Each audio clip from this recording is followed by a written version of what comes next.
Bismillahirrahmanirrahim. Rabbi shrah li sadri wa yassir li amri wahlul 'uqdatam min lisani yafqahu qawli. Assalamualaikum warahmatullahi wabarakatuh. Semoga saat ini kalian masih semangat untuk mengikuti pembelajaran daring ya. Sebelum mulai pembelajaran, mari kita awali dengan bacaan basmalah terlebih dahulu. Bismillahirrahmanirrahim. Setelah itu silakan kalian melanjutkan tadarus beberapa ayat di rumah masing-masing. Setelah selesai tadarus, kalian bisa presensi, menuliskan nama dan nomor presensi di GC anak ya. Baik, untuk pertemuan kali ini kita akan membahas KD 41 menyimpulkan isi berita yang dibaca dan didengar. Kalau kemarin kita sudah menyelesaikan KD 3.1 ya. Nah, untuk KD 41 menyimpulkan isi berita yang dibaca dan didengar, ini memiliki 3 tujuan pembelajaran. Yang pertama, peserta didik dapat meringkas teks berita. Yang kedua, peserta didik dapat menyimpulkan isi teks berita. Yang ketiga, peserta didik dapat memberi tanggapan terhadap isi berita. Jadi ada 3 hal yang mungkin harus kalian pahami ya, yaitu meringkas, menyimpulkan, kemudian memberikan tanggapan. Baik, Ustazah akan menjelaskan. Memang seharusnya mungkin Ustazah tayangkan video atau mungkin video berita atau mungkin tag ya, tapi silakan mungkin kalian untuk mencermati berita bisa melihat sendiri di televisi atau mungkin membaca di koran atau di internet ya nak ya, mencari sendiri. Baik, Ustazah akan menjelaskan yang pertama tentang ringkasan teks berita. Jadi di sini nanti ada langkah-langkah yang harus diperhatikan ketika kita akan membuat teks berita. Ringkasan atau ada yang menyebutnya rangkuman ya, jadi intinya sama, adalah penyajian bacaan dalam bentuk singkat dengan mempertahankan urutan isi dan sudut pandang pengarang atau penulis bacaan aslinya. Langkah-langkah meringkas teks berita sebagai berikut. Jadi untuk membuat ringkasan teks berita itu berbeda dengan teks yang lain ya, karena di sini nanti untuk membuat ringkasan itu kita fokusnya yaitu kepada pokok-pokok berita atau unsur-unsur berita yang sudah kalian pelajari kemarin yang meliputi 5W+1H. Langkah-langkah meringkas teks berita sebagai berikut. Yang pertama, mendengarkan atau membaca teks berita dengan saksama. Yang kedua, mencatat pokok-pokok atau unsur-unsur berita yang meliputi 5W+1H.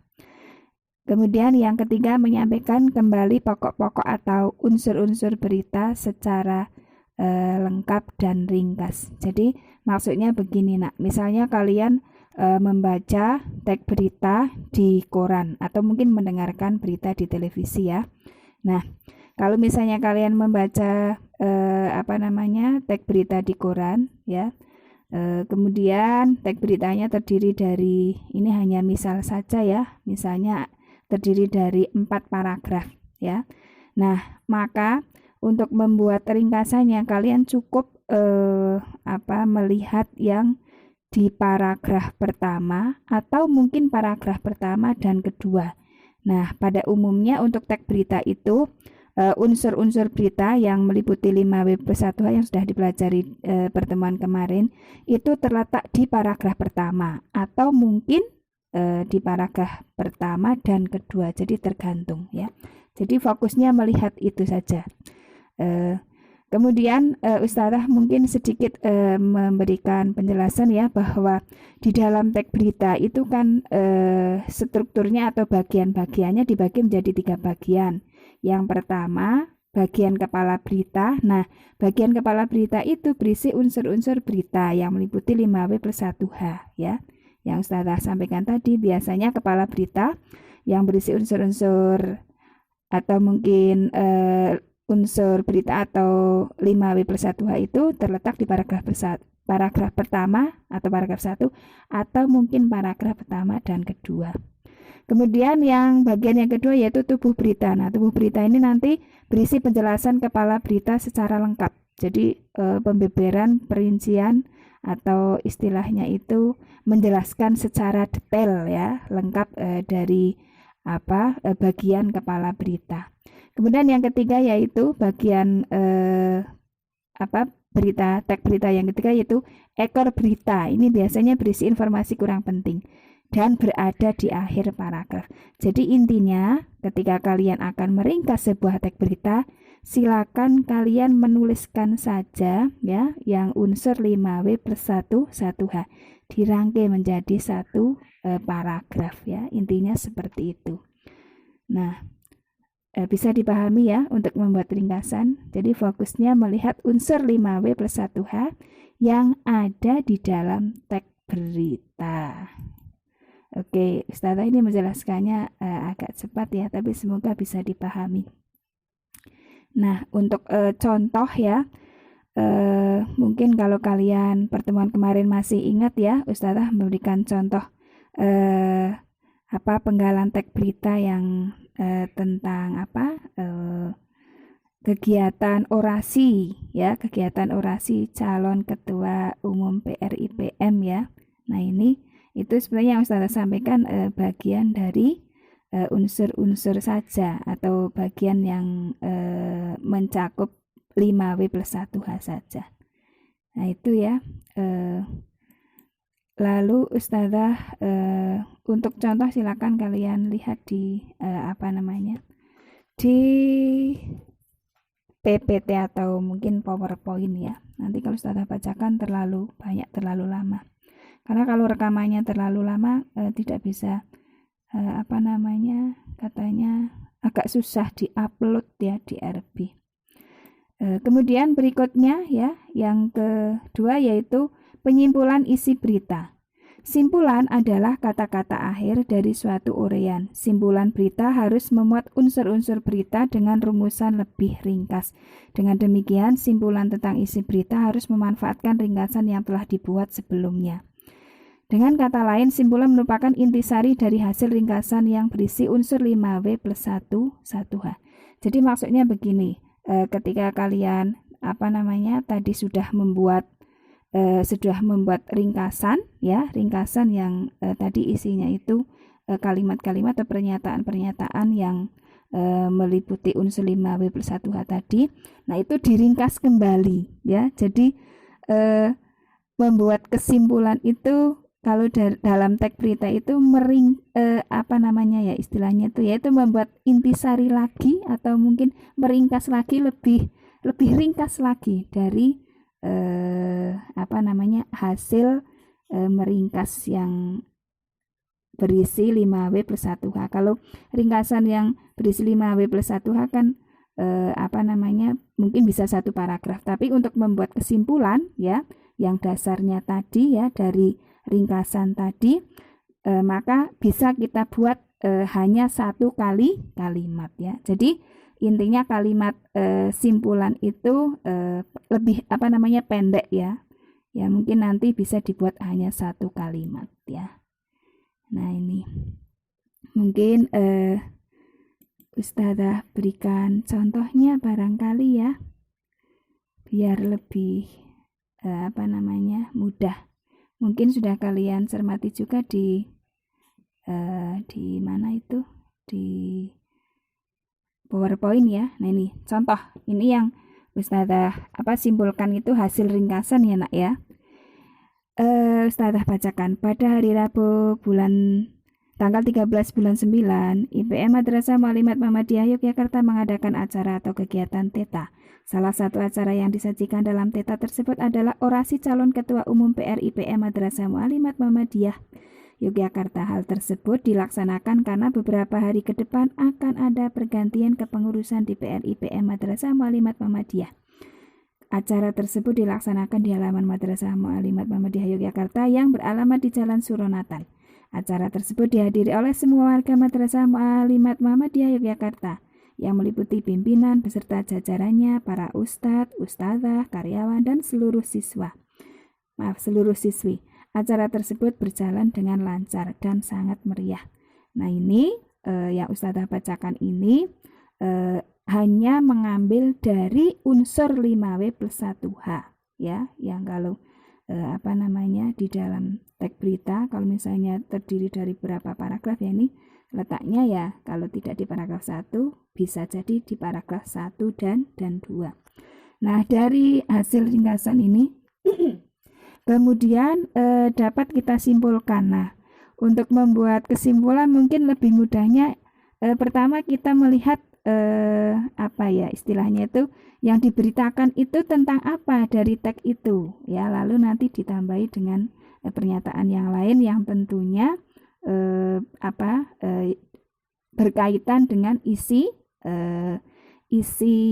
teks berita yang sudah kalian ringkas. Nah, ini untuk kesimpulannya ustadzah buat seperti ini ya. Jadi kesimpulan ringkasan tadi, orasi calon ketua PRIPM Madrasah Mu'allimat Muhammadiyah yang dilaksanakan pada hari Rabu tanggal 13 September berjalan dengan lancar dan sangat meriah. Nah, ini kesimpulan dari teks hasil ringkasan tersebut. Ya, ini hanya contoh saja. Karena untuk membuat ringkasan teks kalau teks yang bukan jenis teks deskriptif teks berita itu kan biasanya misalnya di dalam bacaan tersebut terdiri dari 3 paragraf ya, 3 paragraf. Maka kita cara membuat ringkasannya itu hanya menentukan gagasan utama paragraf 1 apa, gagasan utama paragraf kedua apa, terus gagasan paragraf ketiga apa, lalu kita rangkai menjadi 1 paragraf. Tapi itu mungkin teks yang bukan teks berita. Tapi kalau untuk teks berita itu caranya seperti tadi. Cara meringkasnya hanya mengambil unsur 5W plus 1H. Itu sudah menjadi hasil ringkasan. Lalu kalau kita membuat kesimpulan ya dari hasil ringkasan tadi kita ringkas lagi ya menjadi lebih padat lagi atau mungkin lebih pendek. Jadi 1 kalimat saja ya. Nah, itu ya saya kira. Kemudian untuk berikutnya ya, atau mungkin saya contohkan lagi nih. Contoh yang kedua ya, cara menyimpulkan. Saya bacakan teksnya. Dewasa ini sebuah fenomena baru telah terjadi dalam hal hubungan antara anak dan orang tua, serta proses perkembangan anak dalam keluarga. Apabila pada tahun 1920-an orang tua cenderung bersikap layaknya komandan pasukan yang mengharuskan anaknya patuh tanpa syarat, kini sedikit demi sedikit orang tua memberi penekanan pada proses pembentukan tanggung jawab dan bersikap toleran terhadap perbedaan. Nah, ini kesimpulan teks tadi. Orang tua pada masa sekarang bersifat lebih toleran terhadap perbedaan.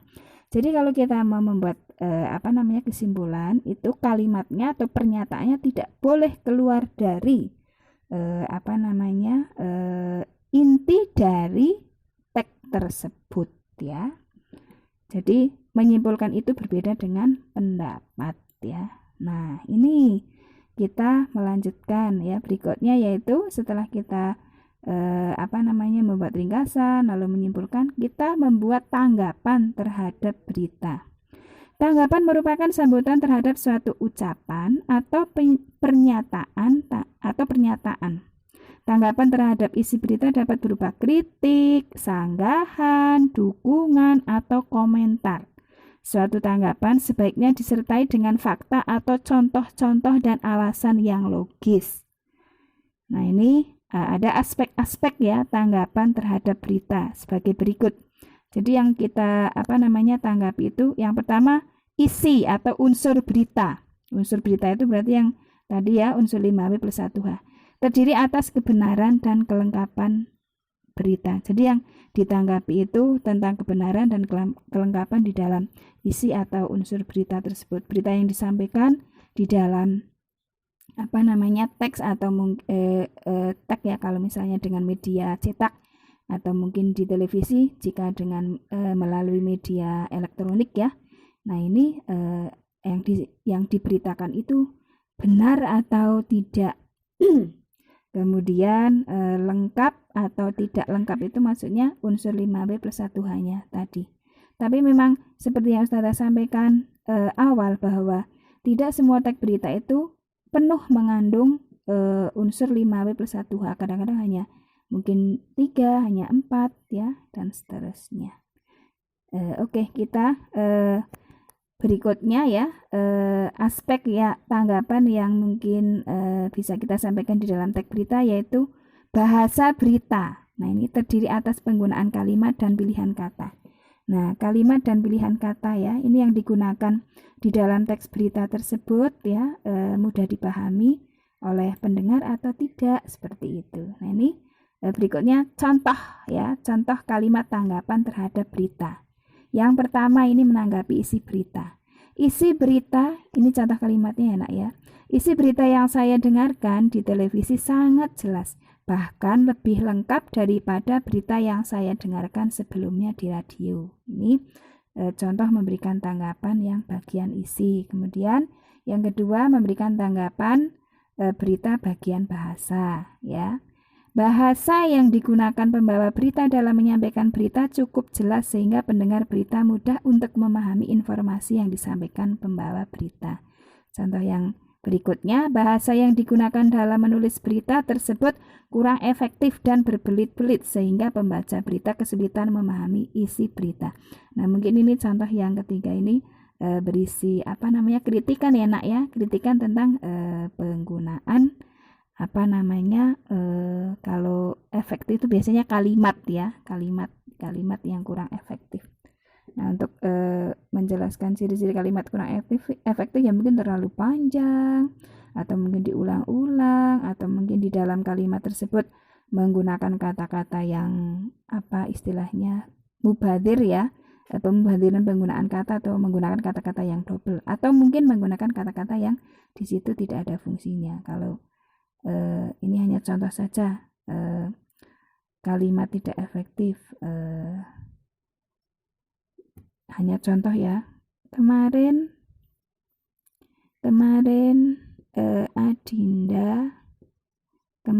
Adinda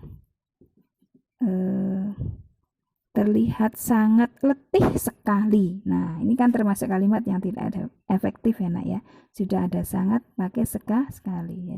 Jadi cukup kemarin Adinda terlihat sangat letih atau kemarin Adinda terlihat letih sekali, begitu. Jadi menggunakan salah satu. Ini hanya sekedar contoh saja ya, yang termasuk kalimat kurang efektif. Ya, ini mungkin kita perjelas di pertemuan yang akan datang mengenai kalimat tidak efektif ya. Baik, untuk penjelasan saya kira itu saja. Mohon maaf kalau mungkin menjelaskannya terlalu cepat ya, karena ini supaya tidak terlalu lama durasinya, karena kalau terlalu lama nanti susah menguploadnya atau mungkin malah tidak bisa dibuka di RP ya. Mungkin demikian yang dapat Ustazah sampaikan. Mudah-mudahan ini bisa memperjelas pemahaman kalian tentang cara membuat kesimpulan, walaupun mungkin di PowerPoint sudah Ustazah sampaikan ya, tapi kalau penjelasan mungkin lebih detail ya nak ya. Nah, ini kemudian jangan lupa ya, itu ada tugas ya, tugas untuk portofolio. Ini ada 3 soal, silakan kalian kerjakan lalu kalian kirim di GC ya. Demikian yang Ustazah dapat sampaikan, mudah-mudahan bermanfaat, menambah pemahaman kalian tentang materi KD 4.1 ya. Tetap bersabar, semangat terus dalam mengikuti pembelajaran daring, dan jangan lupa berdoa agar keadaan mungkin bisa normal kembali, kalian bisa belajar di kelas seperti waktu sebelum ada pandemi. Ustazah cukupkan sekian saja. Assalamualaikum warahmatullahi wabarakatuh.